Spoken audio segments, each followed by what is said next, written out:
"Dad, do you ever hear God speak to you?" The question came from the back seat, soft, innocent, but heavy, like a thunderclap inside Elon's chest.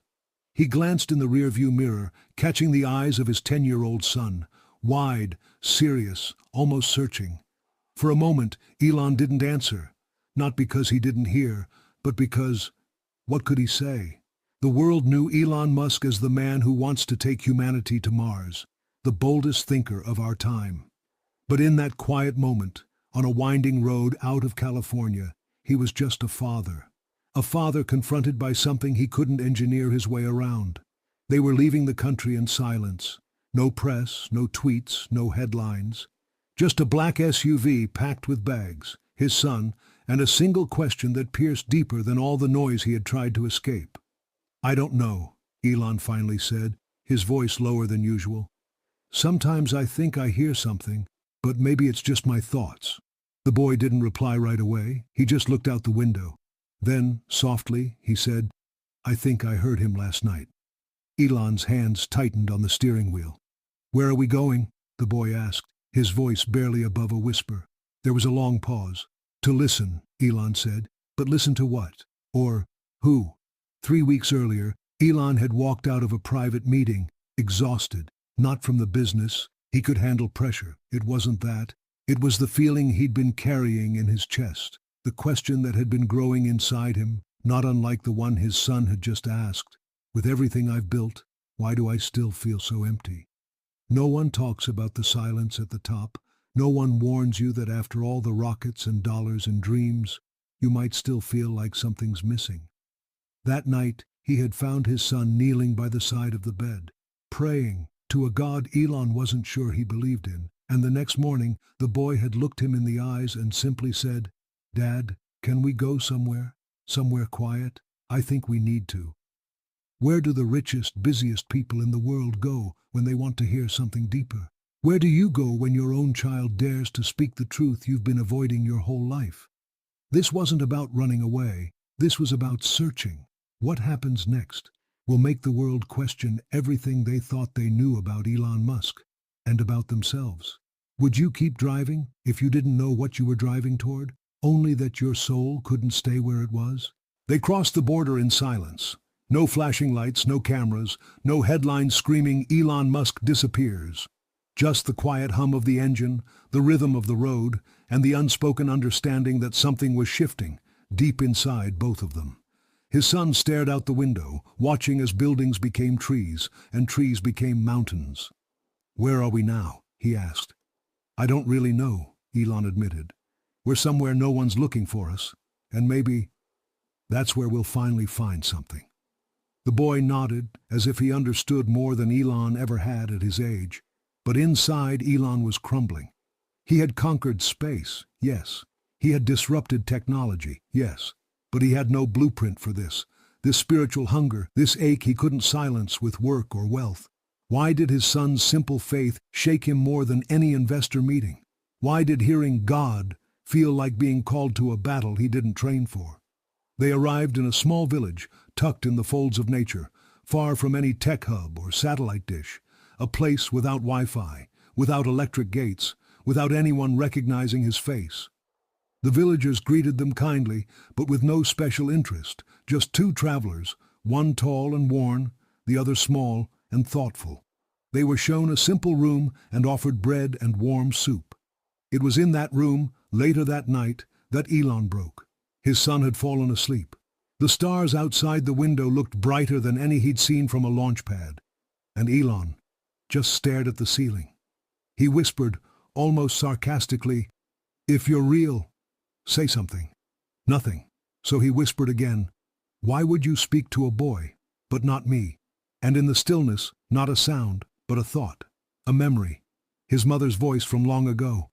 "The voice of God is not loud, Elon. It's quiet, gentle, and it only speaks when we're truly ready to listen." He sat up. His son stirred and blinked awake. "Are you okay?" he asked. Elon nodded slowly.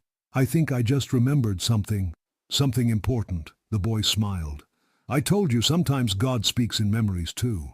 What if the silence we fear is the space where God waits to be heard?" What if we've built so much noise around us that we've forgotten the sound of our own soul?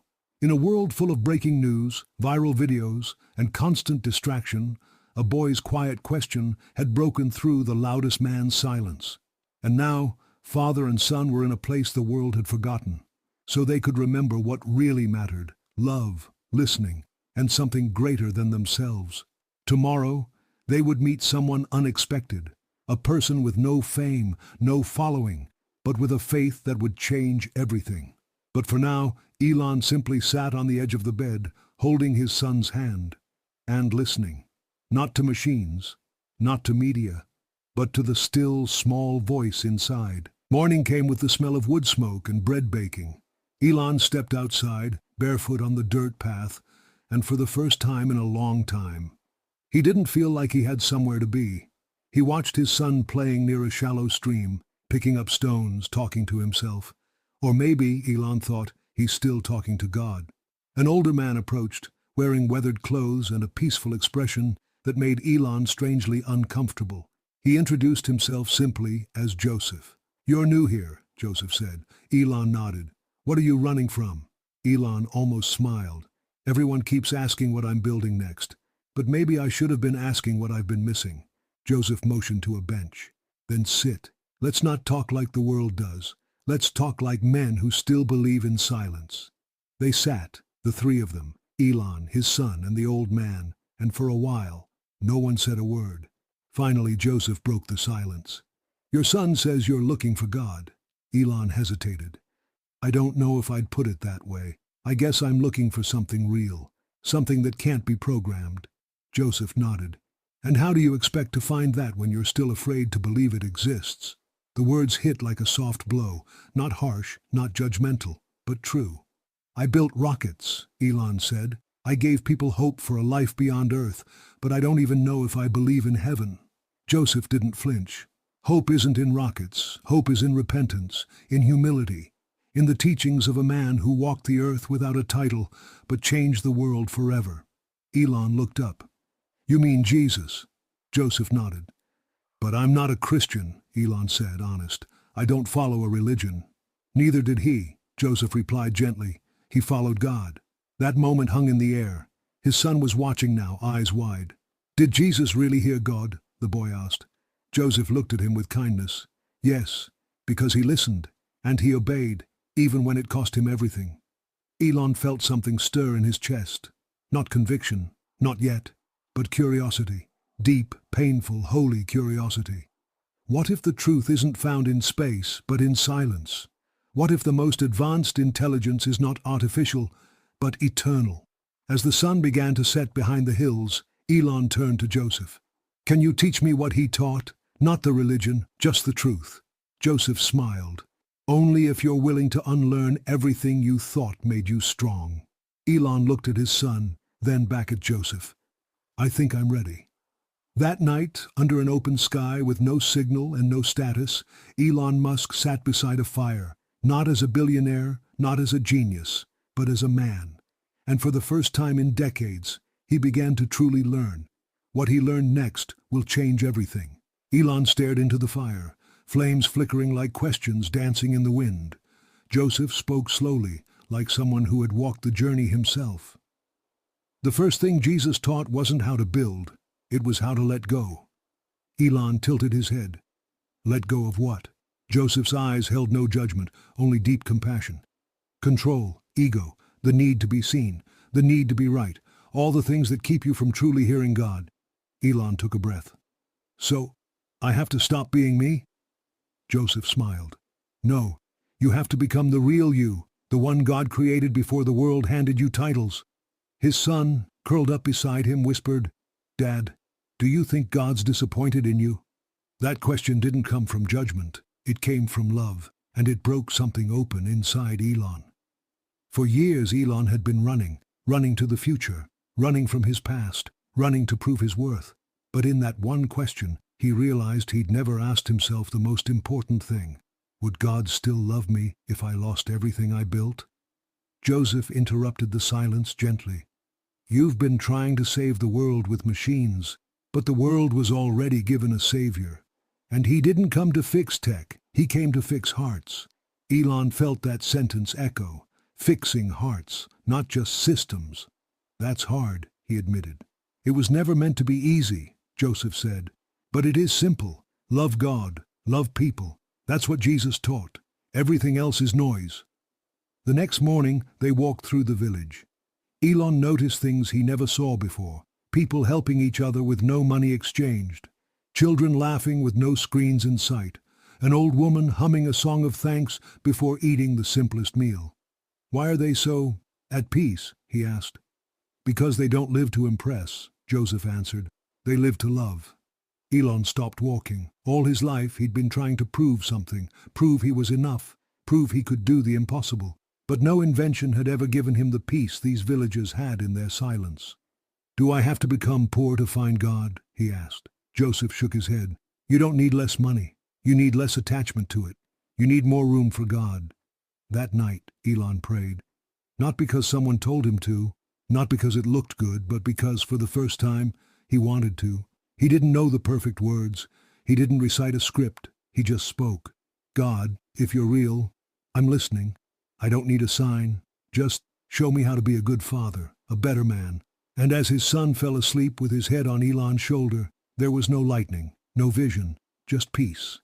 And maybe, just maybe, that was God speaking too. What if the loudest proof of God isn't in miracles, but in the peace you feel when you stop pretending? The days passed quietly, like leaves falling one by one from a tree. No headlines, no rockets, just long walks, simple meals, and deep questions that didn't need fast answers. One morning, his son ran up holding a broken wooden toy from a village child. It doesn't work, the boy said. Elon took it gently, inspecting the splintered wheel. Sometimes, he said, we don't need to fix things. We need to understand why they break. Joseph, watching from nearby, nodded. That's how Jesus saw people, not as broken tools, but as souls worth healing. Elon glanced at him. Healing, that's a word I haven't used in years. You've healed economies, Joseph said, industries, but now it's your heart that needs it. Elon looked down, his voice low. I don't even know how to start. Jesus taught that healing begins with truth, Joseph replied. So tell the truth about yourself. That night, Elon sat with his son by the fire again. The stars above were impossibly bright. Can I tell you something? Elon asked. His son nodded. I've spent my life chasing success, trying to be the smartest, the best. But when I see you pray, I feel something I've never felt before. Something real. The boy didn't say anything. He just reached out and held his father's hand. And Elon continued. I think I've been afraid. Afraid that if I stopped, I'd realize I was just a scared boy pretending to be strong. His voice cracked. I don't want to pretend anymore. His son leaned his head on his shoulder. You don't have to. God loves the real you, Dad. I do too. Later, Elon and Joseph walked through the edge of the woods. The night air was cool, almost sacred.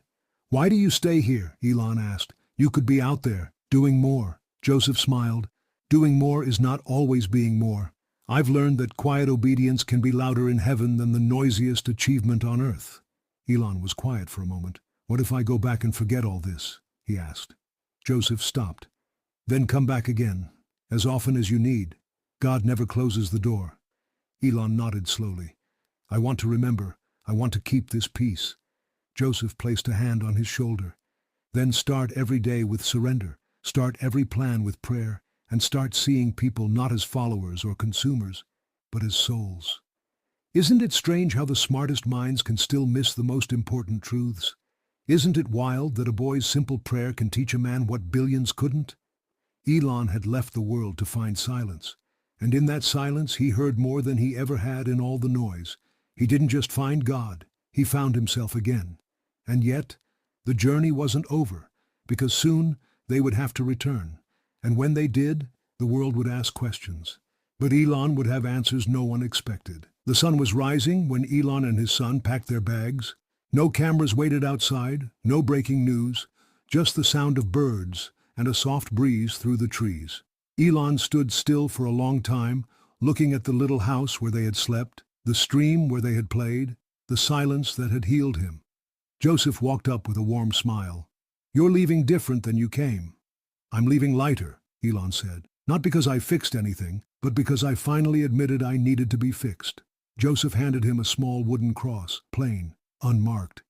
Not to wear, he said, but to remember that the man who carried this didn't ask the world to worship him. He asked the world to love like him.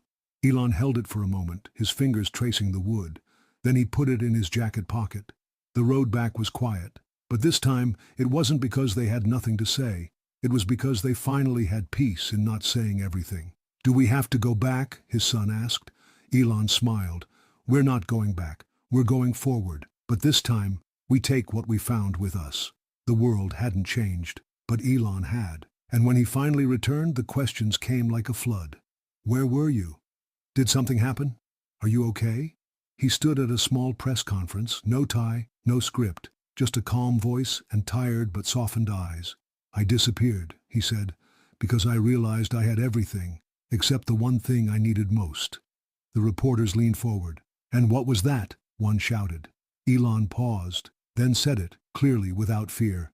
I needed to hear from God. A silence fell over the room. I didn't find him in the clouds. I didn't find him in code. I found him in the stillness, in my son's questions, in an old man's words, in the humility to admit I'm not the center of the universe. More silence, then murmurs, then respect. Later that night, Elon sat with his son on their rooftop, looking out at the stars. Do you still want to go to Mars? The boy asked. Maybe one day, Elon said with a smile. But only if we take love and faith with us. We don't need to start over on another planet. We need to start over here, inside. His son smiled. So you did hear God, huh? Elon looked up at the stars. I think he's been speaking all along. I just wasn't quiet enough to hear. Sometimes the loudest voice in your life isn't from outside. It's the one you've ignored inside. Sometimes the greatest journey isn't to Mars, but back to your own soul. Elon Musk left the US in silence. And when the world found out where he went, they weren't just stunned. They were moved. Not by technology, not by money, but by something far more powerful. Truth, love, and the sound of a father finally listening.